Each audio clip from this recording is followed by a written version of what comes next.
C'est l'heure du journal présenté ce soir par Christophe Chez. Bonsoir Christophe. Bonsoir Frédéric. Un rapide rappel des titres. La visite du président de la République Nicolas Sarkozy à Nîmes pour les traditionnels vœux de la culture. À l'occasion, une très grande partie du centre-ville fut fermée à la circulation ainsi qu'aux piétons. Les manifestations des agriculteurs et une invitée en fin de journal. Il s'agit de Françoise Arnal. Bonsoir. Bonsoir. Vous êtes là pour nous parler du spectacle de ballet organisé par l'Académie de danse Katia et Joseph Bruno en collaboration avec votre association Rêve Gare. Tout à fait. On vous dit à tout à l'heure et on laisse la parole à Christophe.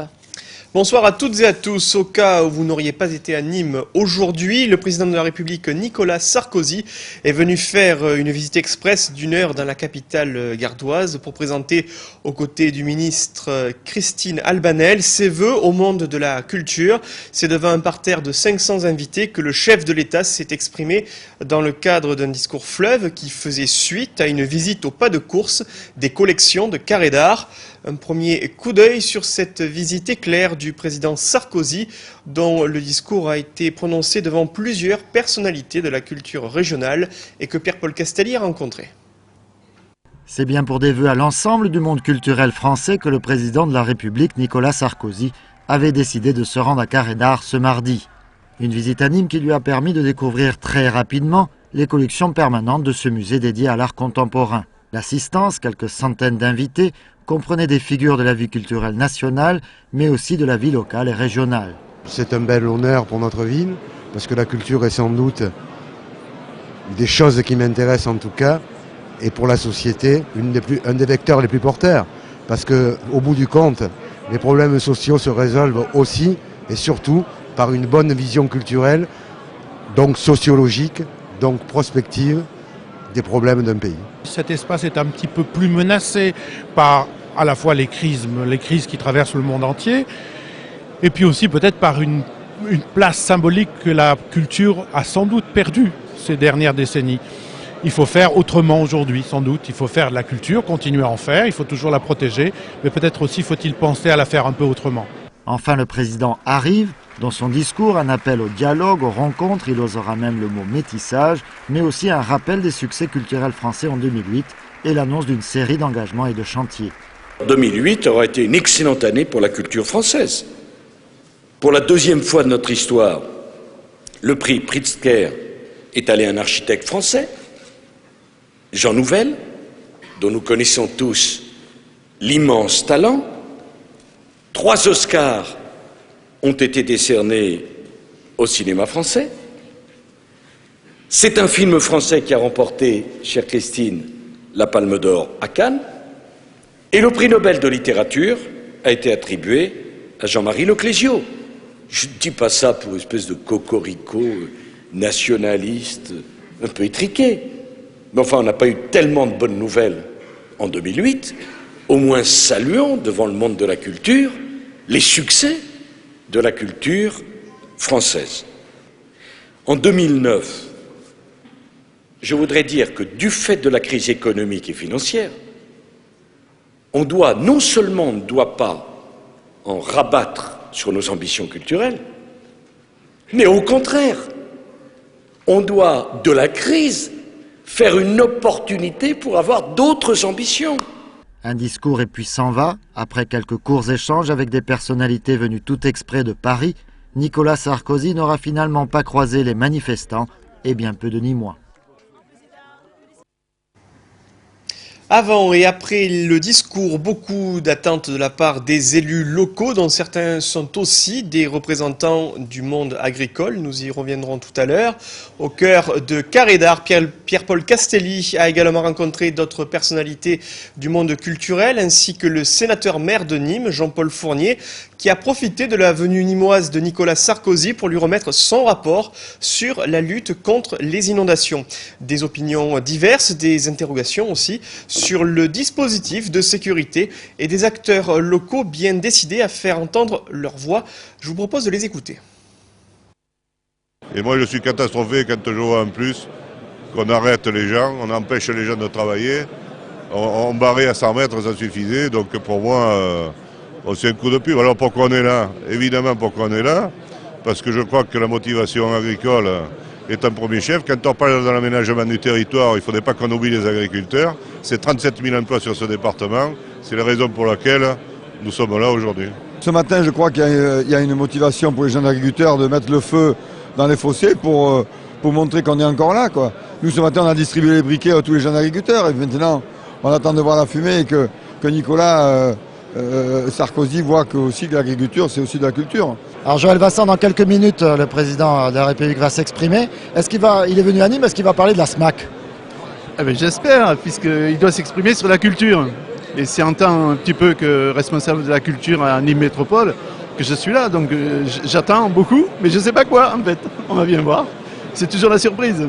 Je crois qu'il venait effectivement pour parler de la culture et s'adresser au monde de la culture en général. J'ai profité de sa visite pour lui remettre le rapport sur les inondations qu'il m'avait commandé il y a maintenant 1 an. Et puis il a fait surtout le tour de nos valeurs culturelles en France, que ce soit notre architecture, que ce soit la création, que ce soit le cinéma, la télévision. Je crois que c'est important qu'il lance des messages. Il a lancé pas mal de messages avec à ses côtés Madame la ministre de la Culture. J'ai pensé qu'il était courageux, j'ai pensé qu'il y avait une vraie belle énergie. Je pense, moi, que pour la culture c'est une chose et l'art est autre chose. Et je pense qu'il faut que les artistes soient toujours au centre d'un projet culturel. Je pense qu'un projet culturel qui ne serait qu'économique et qu'administratif manquerait de sens. Vous l'avez entendu en tout début d'entretien, le président de la FDSEA du Gard, le maire de Beaucaire, Jacques Bourbousson, nous a informé en exclusivité qu'il rencontrera lundi prochain Nicolas Sarkozy à l'Elysée, aux côtés du président des jeunes agriculteurs du Gard, j'ai nommé Xavier Fabre. Pour revenir au discours de Nicolas Sarkozy, dont, je vous le rappelle, vous retrouverez de larges extraits dans notre carrousel, le président de la République a très brièvement rendu hommage à la romanité de Nîmes ainsi qu'à son patrimoine. Sur ce point, le président Sarkozy a annoncé que 100 millions d'euros supplémentaires allaient être alloués cette année à la restauration des monuments historiques, une augmentation qui porte désormais cette enveloppe budgétaire à 400 millions d'euros. Le président de la République a également réaffirmé sa volonté de créer à Marseille un musée entièrement dédié à la Méditerranée, un thème cher à Nicolas Sarkozy, qui a estimé que longtemps l'Europe avait tourné le dos à celle-ci et que la Méditerranée représentait le passé et le futur de l'Europe. Fin de citation. Geste également du président de la République qui a annoncé la gratuité des musées français à compter du 4 avril prochain en direction des moins de 25 ans ainsi que leurs professeurs. Nicolas Sarkozy qui a enfin confirmé que le producteur et réalisateur français Marin Karmitz animera désormais le Conseil pour la création artistique. Face à la politique de Nicolas Sarkozy, nombreuses sont les voix qui s'élèvent pour contester les réformes en matière de santé, d'éducation nationale ou concernant plus généralement les services publics. Un forum de la culture était organisé ce midi sur le parvis des Arènes à l'initiative de plusieurs collectifs de gauche, de militants syndicalistes et d'intermittents du spectacle. Plusieurs jeunes ont rejoint ce rassemblement qui s'est rapidement traduit en un face-à-face avec les forces de l'ordre qui bouchaient le bas du boulevard Victor Hugo. Non loin de là, la contestation était également de mise sur les marches du palais de justice avec un mouvement de protestation des policiers municipaux concernant le sujet sensible de la réorganisation de leurs heures de travail. Des catégories socio-professionnelles et associatives qui étaient donc nombreuses à battre le pavé nîmois. Olivier Michel les a rencontrées.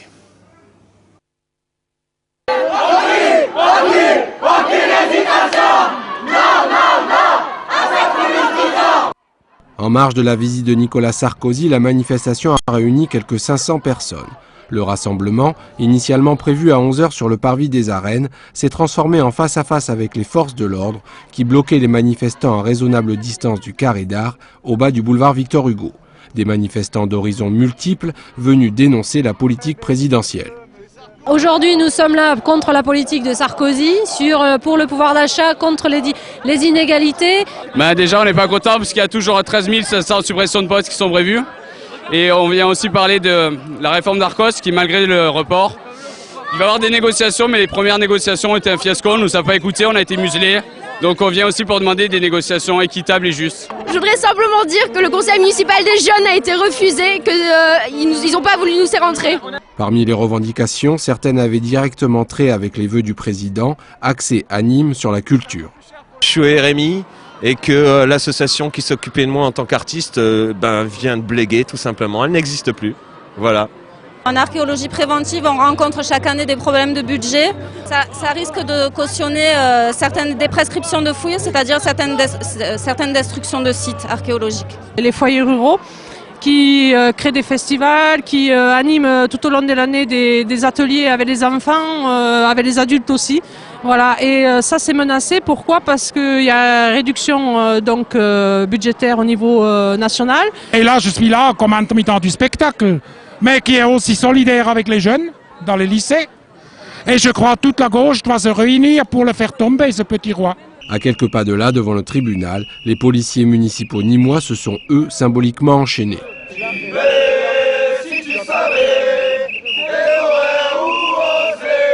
Il s'agit d'un problème nîmois qui est très représentatif de ce que vivent les polices municipales en France aujourd'hui, à savoir le désengagement de la police d'État de ses missions régaliennes. Aujourd'hui, le maire de Nîmes réfléchit à une police municipale qui travaille de nuit pour remplacer le désengagement de l'État. La manifestation a été émaillée de quelques échauffourées avec jets de projectiles sur les forces de l'ordre, répliques au gaz lacrymogène et interpellations. Elle s'est achevée vers 14 h dans un calme tout relatif. Et pour faire le lien avec cette information d'Olivier Michel, ce soir, 3 personnes étaient encore en garde à vue à l'hôtel de police pour des jets d'objets divers sur les forces de l'ordre lors de ce rassemblement devant les arènes. Le monde agricole souhaite interpeller le chef de l'État sur les difficultés que rencontre cette profession. Rappelons que le président de l'EFDSEA du Gard ainsi que celui des jeunes agriculteurs gardois seront reçus lundi prochain à l'Élysée par Nicolas Sarkozy. C'est en tout cas ce que nous a confié ce midi le maire de Beaucaire, Jacques Bourbousson. Avant d'être entendus, les agriculteurs gardois souhaitaient être vus du président de la République. Ainsi, ce sont quelques 1000 feux de broussailles qui ont été allumés ce matin dans plusieurs communes du département. Pour les agriculteurs, une façon symbolique de signifier au chef de l'État leur crainte de voir des terres cultivées se transformer en friches. Leur slogan, si l'agriculture méditerranéenne disparaît, c'est tout le Gard qui partira en fumée. Les explications dans ce sujet signé Alain Bonnet. Ce matin, les agriculteurs gardois ont manifesté une fois de plus en allumant dans tout le département, comme ici à Calvisson, des colonnes de fumée afin d'alerter l'opinion publique de leur mécontentement et marquer ainsi le deuil de leurs illusions avec la crainte de voir transformer en friches les terres cultivées. Il n'y a aucune avancée, l'ensemble des revendications qu'on porte ne sont toujours pas entendues. Donc aujourd'hui dans tout le département, on a voulu allumer des colonnes de fumée pour vraiment taper du poing sur la table et demander à être enfin entendus. Demain, on voit des vignes qui sont en ramasse derrière nous, des vignes qui sont à l'abandon, des territoires qui sont en friche. Et si demain rien n'est fait, ça sera tout ce département qui partira en fumée. L'avion du président Sarkozy aura survolé pour son arrivée sur Nîmes le territoire, voyant peut-être ces colonnes de fumée comme un symbole fort que voulait le responsable de la FDSEA, M. Jean-Louis Portal. La revendication est très simple, c'est que si on n'a pas un acte fort de la part de notre gouvernement et peut-être aussi de la part de l'Europe sur le soutien à l'agriculture méditerranéenne et à l'agriculture du département du Gard, on ne va avoir que des friches dans le département qui vont brûler comme derrière en permanence, alors que nous on demande simplement à vivre de notre travail et être des acteurs de l'aménagement du territoire. L'ensemble de la profession voudrait que le marché du vin reparte ainsi que celui des fruits et légumes avec une meilleure stabilisation, ouvrir les négociations avec la grande distribution pour fixer des prix corrects à la production avec des prises en charge conséquentes concernant le désendettement social. Les agriculteurs ont bien aujourd'hui l'intention de renouveler ce genre de manifestations s'ils ne sont pas écoutés. On était bien loin du discours public de Charles de Gaulle sur l'esplanade qui porte aujourd'hui son nom. Rares ont été les Nîmois qui ont pu approcher le président de la République, un périmètre de sécurité des plus vastes qui a causé une belle pagaille aux abords de l'Écusson, des rues commerçantes désertées par la force des choses, des barrières qui ceinturent le centre-ville et qui bloquent les piétons pour assurer la sécurité d'un seul homme, celle du chef de l'État. Une réalité face à laquelle de nombreux Nîmois se sont heurtés. Aux abords d'un périmètre de sécurité très élargi, les personnes ont dû prendre leur mal en patience avec plus ou moins de philosophie. Revue d'humeur avec Nicolas Pinchino et Olivier Michel. Nicolas Sarkozy n'avait pas encore quitté l'Élysée que tout Nîmes était déjà bloqué. Le barriérage a été mis en place dès 7 h et dès 9 h, l'accès piéton à tous les Écussons était réglementé, hormis sur les halles de Nîmes. De quoi provoquer quelques situations cocasses, de nombreuses gênes et mécontentements. Il se passe que nous sommes censés aller à la réception de M. Sarkozy. Or, nous n'avons pas les cartons qui ne nous ont pas été remis à temps. Et donc, l'une habitant l'intérieur de la ville est à droite de la barrière, à gauche de la barrière. Et moi, je suis vouée à rester en dehors. J'ai pas pu aller travailler parce qu'ils m'ont bloqué la route à cause du président. Et j'attends là, j'attends. Je sais pas à quelle heure il rouvre. Donc j'attends. Je bois un café, voilà. J'avais des rendez-vous ce matin, donc chez le banquier, et je devais faire un état des lieux. Je suis agent immobilier. Et bon, et puis. Ça va pas être possible. Ça va pas du tout être possible. Mais j'ai sorti de chez moi. Le docteur est venu, il m'a dit qu'il fallait aller acheter des légumes, des carottes, du riz, autre chose, parce qu'il y a une gastroentérite, en plus de tout mon handicap. Et il n'y a rien à faire. De là-bas, on m'envoie ici, d'ici, on m'envoie là-bas pour ce commandement, et là-bas, il ne veut rien savoir. Rien savoir. Transformé en véritable no man's land, le centre-ville de Nîmes était ce matin désert. Parmi les Nîmois désappropriés de leurs biens, les plus virulents étaient les habitants, les commerçants et travailleurs de ce centre-ville. J'habite là à 50 mètres, il y a bien un fonctionnaire qui peut venir avec moi m'accompagner. Ah. La police nationale est passée dans nos boutiques nous dire que nous pourrions revenir accéder à nos boutiques en ayant un justificatif de domicile, soit EDF, soit tout ce qu'on veut, extrait cabis, tout ce qu'on veut. Et on arrive là au barrage, on ne peut pas rentrer chez nous. On était déjà surpris de ne pas pouvoir nous-mêmes rentrer dans le centre-ville pour ouvrir notre commerce. Donc voilà, on n'a pas été prévenu que ça serait dans un aussi grand périmètre. Et voilà, donc on a une matinée à 0, on commence à travailler tout juste à 13 h. Du coup, ça nous pénalise. Eh bien, moi, je trouve que quand un président de la République arrive dans une ville et qui se planque de cette façon, c'est se moquer du monde, c'est mépriser les électeurs, c'est mépriser les citoyens. Il agit comme un dictateur. Je suis commerçant rue Régal, c'est un véritable scandale. Puis moi je suis artisan à la place du chapitre, on peut même pas passer de droite à gauche, on peut pas travailler. C'est comme ça qu'ils vont relancer l'économie. Si vous voulez présenter ses vœux, qu'ils prennent l'hélicoptère et ils le lancent des papiers. Que le président de la République vienne, c'est une bonne chose. Que les libertés soient une fois de plus menacées me paraît inacceptable, c'est tout. Voilà. Aujourd'hui, c'est la liberté d'aller et de venir. Demain, peut-être, ce sera la liberté de s'exprimer. C'est ça que nous sommes en train de vivre et c'est ça qui est dangereux. Si la venue d'un président de la République est des plus louables, reste à savoir quel profit la ville peut-elle tirer de cette venue. Médiatiquement, sur les chaînes nationales, pas de maison carrée en toile de fond mais un fond bleu et des images de manifestants. Et localement, pour les Nîmois, le souvenir d'une situation pour le moins ubuesque, de vœux délocalisés, mais réservés à un parterre de quelques 500 personnalités. La ville de Nîmes s'est donc réveillée ce matin avec un dispositif de sécurité particulièrement important. Outre le secteur du Carré d'Art, plusieurs Nîmois ont pu se rendre compte sur les axes de circulation voisins du grand nombre de cars de CRS et même de tireurs d'élite sur certains toits. Un déploiement spectaculaire pour assurer la sécurité, nous le disions, du président de la République, qui a conduit au blocage de la libre circulation pour les voitures, mais aussi pour les piétons. Plusieurs Nîmois n'ont pu en effet regagner leur lieu de travail, voire même leur domicile, pendant que Nicolas Sarkozy se trouvait à Carré d'Art. Une situation unique qui a remis en cause la question des libertés publiques. Une opinion relayée par le bâtonnier de l'ordre des avocats nîmois, Patrick Léonard, qui a exprimé son mécontentement au micro d'Olivier Michel. Je souhaite réagir et faire part de mon indignation. J'ai été interpellé par des confrères qui venaient d'exercer leurs fonctions dans le cadre du palais de justice, qui devaient réintégrer leurs cabinets respectifs pour faire face aux missions qui leur avaient été confiées par leurs clients, et ces confrères se sont vus interdire, purement et simplement, d'accès à leur cabinet dans la mesure où ils se situaient dans ce qui a été appelé le périmètre interdit ou protégé. Moi-même, j'ai eu cette même opposition puisque je n'ai pas pu réintégrer mon domicile qui était proche du lieu sacré qui semblait être le carré d'art. J'ai constaté à cette occasion que chaque individu, chaque citoyen, qui normalement est libre d'aller et de venir, ce qui est un principe constitutionnel, d'une liberté publique, eh bien, en l'espèce, se trouve purement et simplement supprimé sur un fondement qui, je pense, est celui d'assurer la protection et la sécurité du président de la République, ce que j'admets bien volontiers, mais, à mon sens, ce souci ne doit pas faire échec à ce principe fondamental des libertés publiques, alors que peut-être que simplement des mesures de vérification d'identité ou d'adresse suffisaient.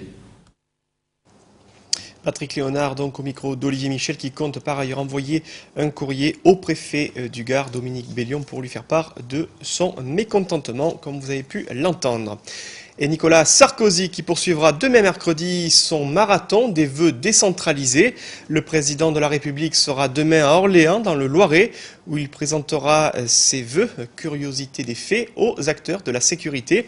Nicolas Sarkozy qui ne cesse de diviser les opinions. Une proportion identique de Français déclarent avoir une opinion positive du président de la République. D'après un sondage réalisé par LH2 pour le Nouvel Observateur, 48% des Français ont une mauvaise image de Nicolas Sarkozy. 48% des sondés déclarent également en avoir une opinion positive. Du côté du chef du gouvernement, 51% des sondés ont par ailleurs une bonne image du Premier ministre François Fillon, contre 42% qui en ont une image négative. Je crois qu'il est temps, Frédéric, de passer à l'invité de ce journal. Et notre invitée, Françoise Arnal, bonsoir, présidente de l'association Rêve Gard. Merci d'être avec nous sur le plateau. Vous allez nous présenter le spectacle qui aura lieu samedi. Alors samedi où, ça vous nous le direz. Un spectacle en collaboration avec l'Académie Danse Katia et Joseph Bruno. Voilà, alors est-ce que vous pouvez nous en dire déjà un petit peu plus? Où va se dérouler déjà ce spectacle? Oui, tout d'abord, je vous prie de bien vouloir excuser l'absence de Katia et Joseph Bruno. Répétition oblige. Qui sont en pré-général et qui n'ont pas pu se libérer ce soir pour assister à l'émission. Alors, où est-ce qu'il va se passer déjà Alors, c'est un spectacle de ballet classique et moderne jazz qui se passera au théâtre de Christian Ligier. Au centre Pablo Neruda. À partir de quelle heure? À partir de 20h. L'ouverture des portes se fera à 19h. Donc la location peut se faire sur place à 19h. Alors ce spectacle, comment êtes-vous venu à collaborer avec cette académie? Parce que c'est en collaboration avec votre association Rêve Gard. Donc est-ce que vous pouvez nous en dire un petit peu plus de ce mariage? Oui, bien sûr.